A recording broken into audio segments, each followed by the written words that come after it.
ओम हर हर महादेव शिव शंभो बाबा धवलेश्वराय बालालिंगाय नमो नमः।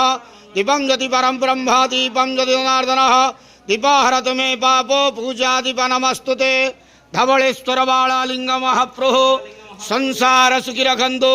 आज पवित्र आषाढ़ मास कृष्ण पक्ष पंचम तिथि शुभ सोमवार तृतीय रजरे समस्त श्रद्धालु भक्त मानक आश्रीपद करंतु मनस्कामना पूर्ण करंतु कर्म क्षेत्रोन्नति करंतु ग्रहरिष्ठ खंडन करंतु जगतर मंगल करंतु विश्वर कल्याण करंतु आपणकर नाम प्रकाश करंतु सेवकर डाक श्रवण करंतु समस्त ग्वावसा भक्त मानकर मनस्कामना पूर्ण करंतु।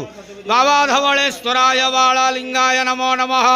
संसार सुखी रखंत के वार हरि बोलो। आज शुभ सोमवार तृतीय रजरे समस्त श्रद्धालु भक्त मानक आश्रीपद करंतु के वार हरि बोलो।